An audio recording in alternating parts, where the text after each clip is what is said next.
আসসালামু আলাইকুম। এই দুইটা আমাদের বাসার পুরানো হাঁস। তো এই দুইটা হাঁস থেকে আগের বার 16টা বাচ্চা পাইছিলাম, আলহামদুলিল্লাহ।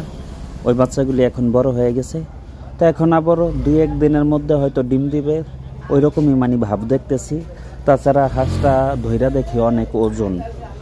আর চীনা হাঁস ডিম পাড়ার আগে খুব চঞ্চলতা দেখায়, বিভিন্ন জায়গায় দৌড়াদৌড়ি করে, ওড়াউড়ি করে।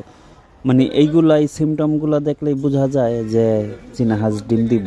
ঠিক আছে, তো এই হাঁস ইনশাল্লাহ খুব শীঘ্রই আবার ডিম দিব। আগের বার তো 16টা বাচ্চা পাইলাম, দেখি এইবার কি হয়। তো শীতে এই হাঁস যারা লালন পালন করতেছেন, এখন তো শীতের সময়, আপনারা চেষ্টা করবেন সকালে এবং সন্ধ্যার আগে এই দুইটা টাইমে খাবার দেওয়ানোর সময় খাবারগুলি একটু গরম, পানি হোক বা ভাতের মার হোক, হালকা মা গরম করে তারপর কুড়া ভুসি মিলাইয়া দিবেন। একদম ঠান্ডা পানি সরাসরি দিবেন না, কারণ এই চীনা হাঁস কিন্তু ঠান্ডা একদম ওরা সহ্য করতে পারে না। আর যাই হোক, ঠান্ডা একদম ওদের সহ্য হইব না। এই দেখবেন ভালো আছে, রাতে দেখবেন মারা গেছে। এইটাই হইলো ওদের, এই ঠান্ডা হইলে এরকমটা হয়।